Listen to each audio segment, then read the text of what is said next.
ॐ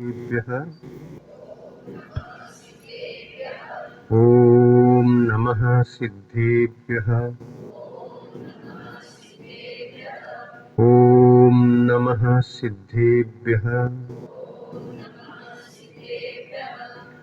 विद्यासागर विश्ववन्द्यश्रमणम् भक्त्या सदा संस्तुवे।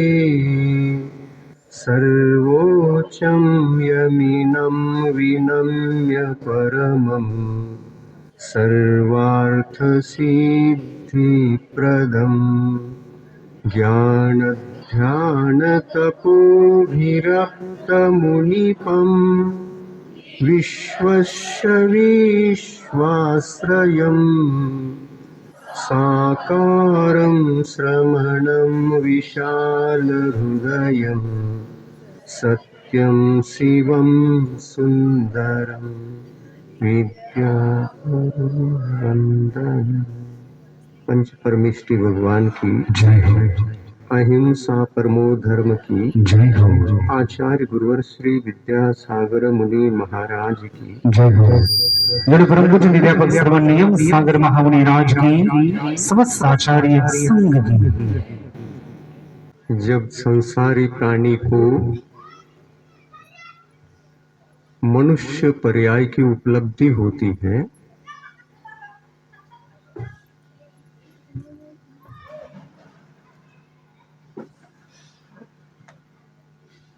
मनुष्य पर्याय की उपलब्धि के पश्चात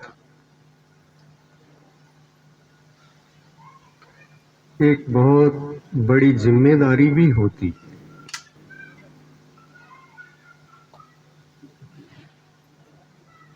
सोच और विचार ये दोनों प्रति समय साथ रहते हैं, किंतु जब मनुष्य पर्याय की प्राप्ति हो तो हमारे सोच में और विचारों में एक परिपक्व दशा भी होना आवश्यक होता है। तभी हम इस मानव पर्याय को सफल बना सकते हैं। जीवन की सफलता के लिए सभी अरहंत भगवंतों ने और सभी आचार्य परमेष्टियों ने, सर्व परमेष्टियों ने एक ही हमको सूत्र प्रदान किया है। जीवन सफलता की कुंजी है रत्नत्रय। आज हम कौन सा दिवस मना रहे हैं? हम रत्नत्रय का ही दिवस मना रहे हैं। इस धरती पर बहुत सारे ऐसी महान आत्माएं हो चुकी हैं, हो रही हैं और अनंत काल तक ऐसी महान आत्माएं होती रहेंगी।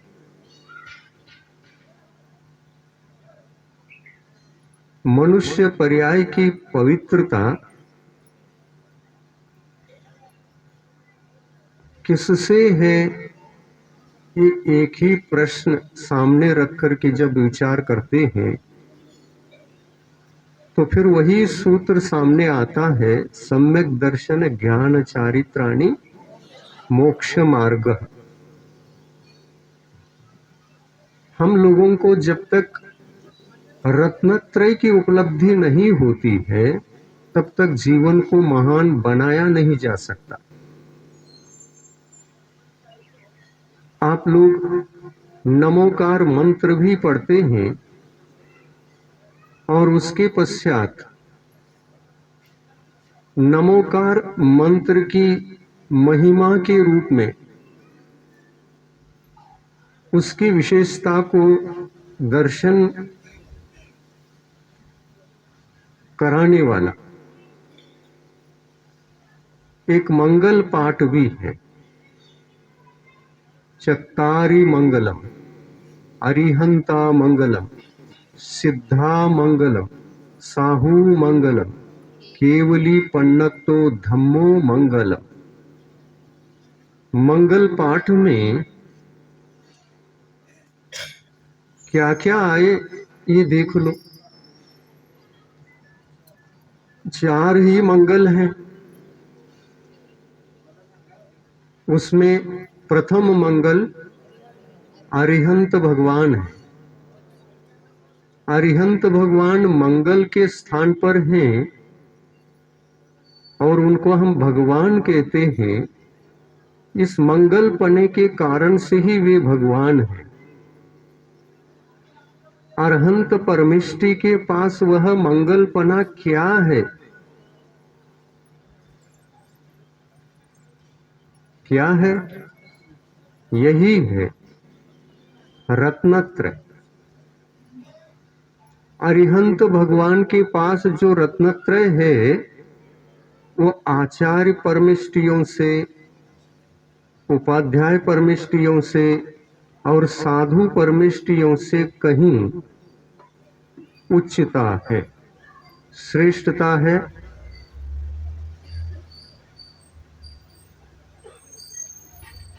इस कारण से अरहंत भगवान को प्रथम मंगल के स्थान पर रखा है। ये रत्नत्रय स्वरूप जो गुण हैं, जिनका हम रात दिन चिंतन करते हैं और इनके धारियों को, इनको धारण करने वालों को जपते हैं, 5 परमिष्टियों के स्थान पर हैं, जिनको हम जपते हैं और रात दिन सम्यक दर्शन ज्ञान चारित्र ही महान है ऐसा चिंतन भी करते हैं।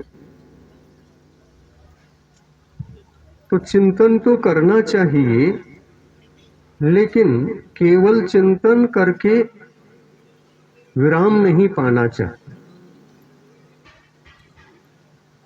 3 रत्न हैं अपने जीवन में, इनमें से 2 भी आ जाए शुरुआत में, आपकी आत्मा कोहिनूर हीरा बन जाता है। 2 भी आ जाए जीवन में, कोहिनूर हीरा बन जाता है। और उसी बात के लिए हम आज यहाँ पर उपस्थित होकर के, ऐसे कोई आत्मा ने पुरुषार्थ करके, धर्म पुरुषार्थ करते हुए यथार्थ गुरु के आविष्कार पूर्वक,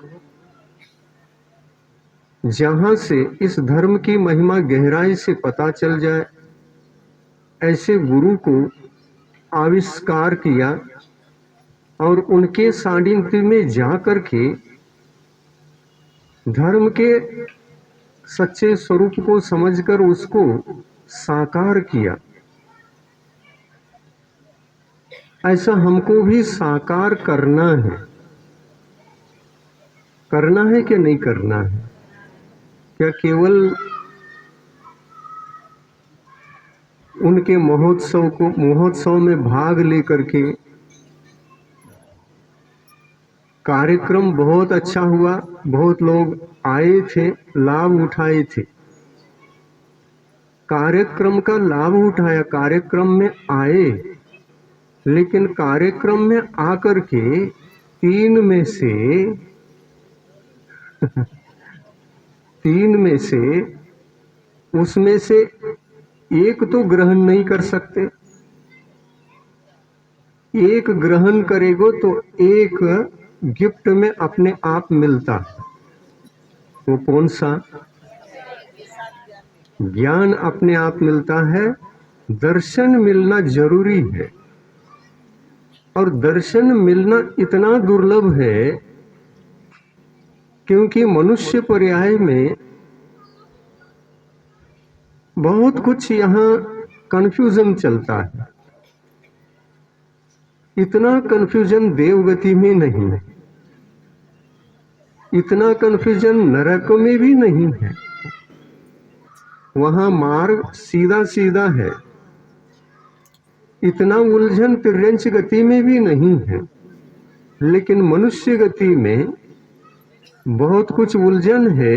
इस उलझन के कारण से हम मार्ग का ही ज्ञान प्राप्त नहीं कर पाते हैं, तो मार्ग पर हम चलेंगे कैसे? मार्ग पर चलने के लिए मार्ग का ज्ञान भी होना आवश्यक है और सच्चा ज्ञान होना आवश्यक है। उल्टा सीधा ज्ञान हो गया तो यही तो गड़बड़ है। और इसके लिए हमको सतत प्रयत्नशील रहना चाहिए। दर्शन ज्ञान और चारित्र का सच्चा स्वरूप क्या है, और उस स्वरूप के अनुसार जो अपने जीवन को मंगलमय बना चुके हैं वो कहाँ हैं,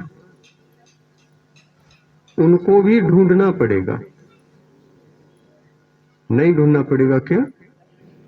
पड़ेगा, क्योंकि हमारी जिंदगी में वे दर्पण के समान आदर्श रहेंगे। आपने घर बांधा है, नया घर बांधा है, उसमें सरकार का 5 लाख सहयोग मिला है और आपने 5 लाख जोड़ करके नया घर बांधा है। नया घर बांधने के पश्चात उसके अंदर अवश्य आपने एक चीज ला करके रखा भी है। सभी के घर में होता है क्या? दर्पण। घर एक है, लेकिन एक घर में बहुत सारे दर्पणों की जरूरत नहीं है। एक घर में एक दर्पण भी काफी है, काफी है ना? एक दर्पण से सभी लोग काम चला लेंगे। अपने चेहरे पर लगे कीट कालिमा को दूर करने के लिए, चेहरे को साफ करने के लिए आप लाइन लगा करके खड़े रहते हैं। स्नान किया, सब कुछ हो गया, लेकिन दर्पण के सामने दूसरा कोई खड़ा है तो आप उस समय नहीं जाते। दर्पण एक है, उनका कार्य होने के पश्चात आप पहुंचते हैं। उन्होंने देखा मेरा चेहरा ठीक है क्या नहीं, मेरे बाल ठीक है क्या नहीं। ये नहीं देखते कि मेरी नाक ठीक है क्या नहीं। नाक तो जिंदगी से मिली हुई होती है, जन्म से ही नाक मिल जाती है, आंखें भी मिल जाती। नाक, आंखें, इंद्रियां, सब कुछ, कान वगैरह सभी मिले रहते हैं। उनको देखने के लिए नहीं, उनके ऊपर और कुछ आया हो, वो तो ओरिजिनल है। ओरिजिनल ही है कि उसके ऊपर कुछ और भी आकर के पड़ा हुआ है, लगा हुआ है। इसी को देखने के लिए तो हम दर्पण के सामने जाते हैं। जिस तरह से एक परिवार में, एक घर में एक दर्पण की जरूरत है, उसी प्रकार प्रत्येक के जीवन में शरीर ही घर है, आत्मा ही हम होते हैं। एक घर में एक ही व्यक्ति होता है। यहाँ धर्म के क्षेत्र में, बाहरी घर में अनेक लोग रह सकते हैं, लेकिन शरीर रूपी घर में आप अकेला रह सकेंगे या बहुत कुछ लोगों को भी निमंत्रण दे सकोगे अंदर? नहीं हो सकता है। शरीर रूपी घर में जो आप हैं, आपको सोचना चाहिए कि हम ठीक है या नहीं। आत्मा के दृष्टिकोण से देखो। हम ठीक है या नहीं। यदि हम ठीक हैं तो कोई बात नहीं, ठीक है या नहीं इसको देखने के लिए भी दर्पण आवश्यक है या नहीं? हाँ है। कौन सा दर्पण चाहिए? हाँ हाँ नहीं, सम्यक दर्शन, सम्यक ज्ञान, सम्यक चारित्र, इन तीनों को, तीनों रत्नों को धारण करने वाले एक आदर्श हमारे सामने चाहिए। कौन चाहिए? गुरु चाहिए। सम्यक दर्शन ये अपनी आत्मा की स्वच्छता है और मिथ्या दर्शन अपनी आत्मा की कलमशता। क्या हटाना और क्या ग्रहण करना? ग्रहण तो होता नहीं, उसका हटाना ही केवल होता है। चेहरे के ऊपर से लगे हुए दोष को हटा दिया तो चेहरा ओरिजिनल जैसा था वैसा ही रहेगा ना? क्या पहुंचने मात्र से नाक बदल जाएगी, आंख भी बदल जाएगी, चेहरा ही बदल जाएगा, ऐसा कुछ है? नहीं है। आत्मा का स्वरूप, ओरिजिनल उसका जो स्वरूप है वो भगवत स्वरूप है। आत्मा परमात्मा के समान है, उसके भीतर अनंत गुण हैं, लेकिन एक एक गुण के ऊपर, अनंत गुणों पर आज बादल छाए हुए, सूर्य प्रकाश नीचे आ ही नहीं रहा है। आप लोगों के सामने एक विशेष बात बता दूं आज। बताऊं? हाँ, ये बताना चाहता हूं, आत्मा अनंत गुणों का धाम है क्या? नहीं है। अनंत गुणों का धाम है। उसमें पहले नंबर का गुण कौन सा? पहले नंबर का सभी को पता नहीं है ये, और इसलिए हम बहुत पीछे हैं, बहुत अज्ञान में हैं। आत्मा के अनंत गुणों में से यदि कोई प्रथम गुण है तो सम्यक दर्शन है। इस सम्यक दर्शन को जन्म दिए बिना अनंत गुणों को कोई भी आत्मा जन्म नहीं दे सकता। आया समझ में? सम्यक दर्शन को जन्म दिए बिना अनंत गुणों को गुण के रूप में रूपांतरित नहीं कर सकता। तो सम्यक दर्शन कितना महत्वपूर्ण है क्या नहीं? कितना महत्वपूर्ण है वो यदि आपको प्राप्त भी हो जाए तो भी आप अनंत गुणवान बन जाएंगे, ऐसा कुछ नहीं है। सम्यक दर्शन हुआ और उसके साथ में सम्यक ज्ञान गिफ्ट में मिला,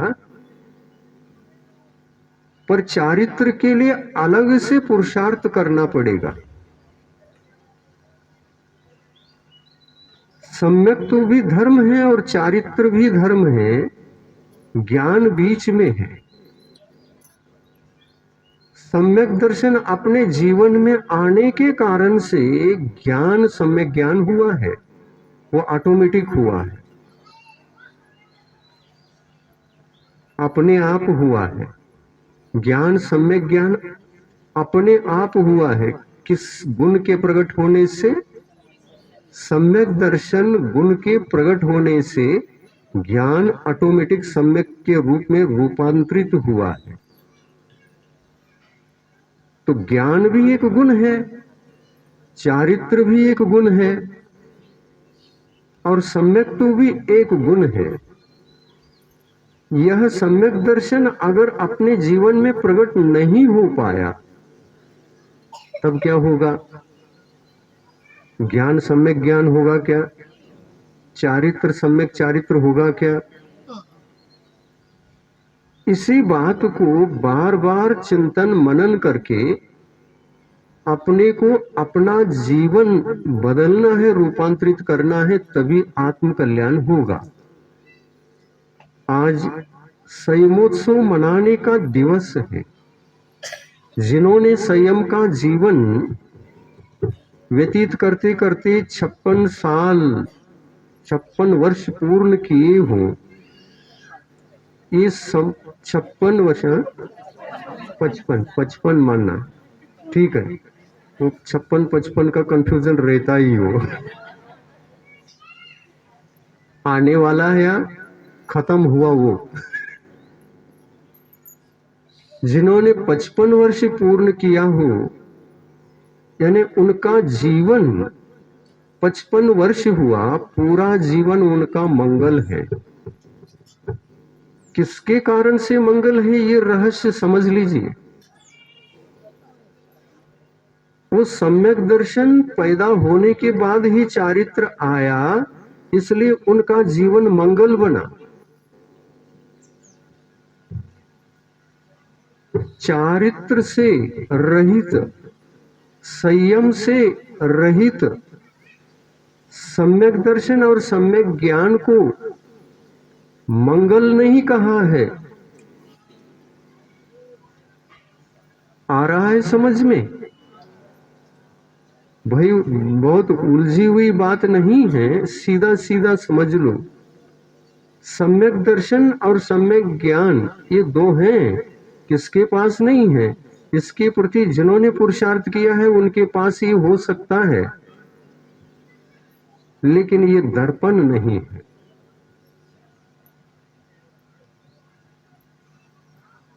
दर्पण में 3 विशेषताएं होती।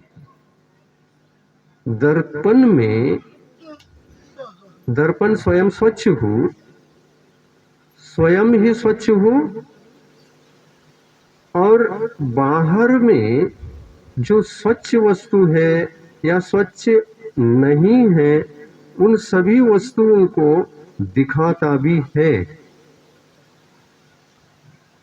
वो दिखाता भी है। स्वयं स्वच्छ होता है तो दूसरे को भी वह दिखा सकता है, और स्वयं ही स्वच्छ ना हो तो दूसरे को क्या दिखाएगा?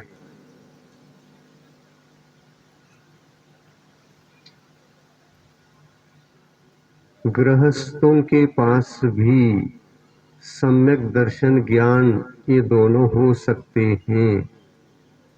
चारित्र भी आ जाए तो एक देश चारित्र भी आ सकता है। एक देश चारित्र, एक देश चारित्र जीवन में आएगा तो एक देश हम पवित्र रहेंगे, मंगल रहेंगे, और जितने अंशों में हम पवित्र नहीं हैं अपवित्र भी रहेंगे। अरे हमारे जीवन में पाप भी रहेगा और पाप निवारक व्रत भी रहेंगे। इन दोनों के रहने पर और सम्यक दर्शन सम्यक ज्ञान के होने पर गृहस्थ मंगल की कोटि में नहीं आता।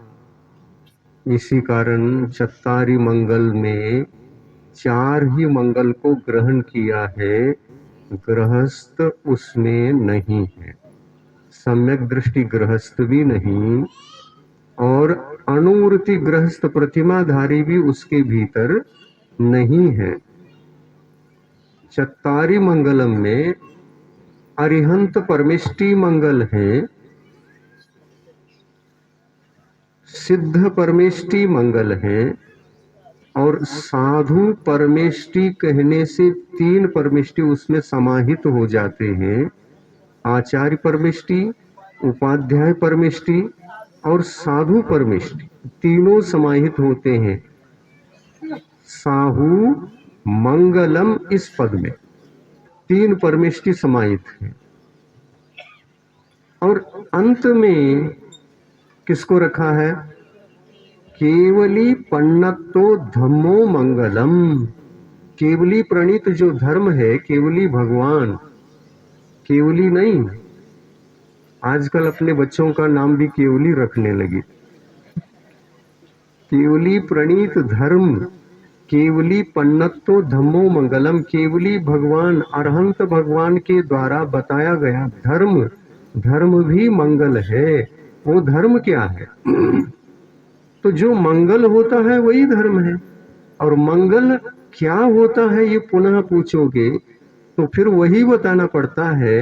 केवली प्रणीत जो धर्म है वो सम्यक दर्शन से सहित है, ज्ञान से सहित है, और उसके साथ चारित्र अगर जुड़ा हुआ है तो मंगल है, चारित्र अगर नहीं जुड़ा है तो मंगल नहीं। यही कारण है कि आप लोग चरतारी मंगलम में कोई भी नहीं है। कौन है?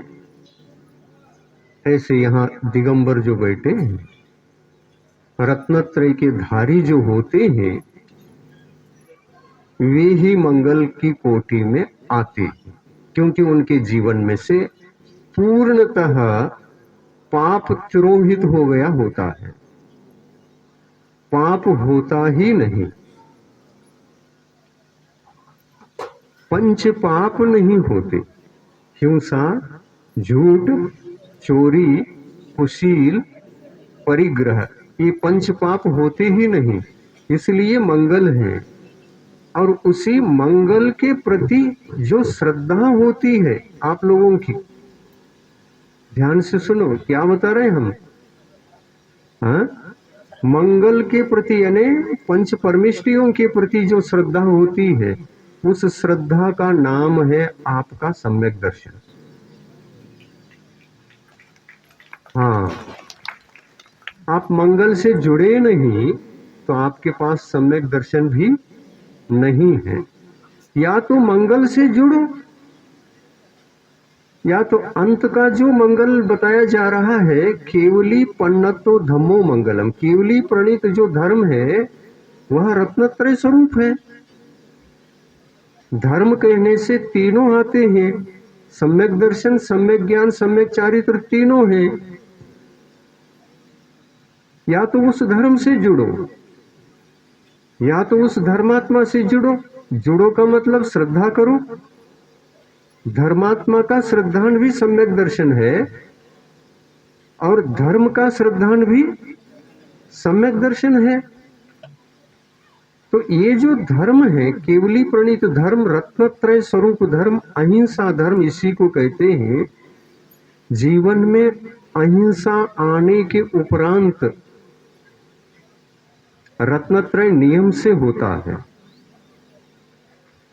परिपूर्ण अहिंसा, जहां पर पंच पाप भी नहीं होते, उसको संयम कहते हैं।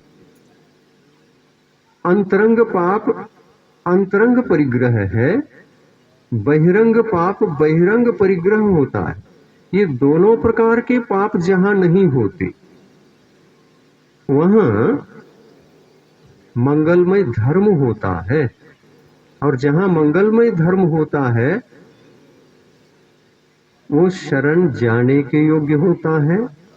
उसको उत्तम भी कहा, शरण जाने के योग्य भी कहा। पहले पहचानो, पहचान करके सही है या गलत है पहले पहचानो, पहचान करके श्रद्धान करो, श्रद्धान करके फिर आगे कदम बढ़ाओ। आगे कदम बढ़ाओगे तो फिर आपको भी मंगल होने का अवसर प्राप्त होगा।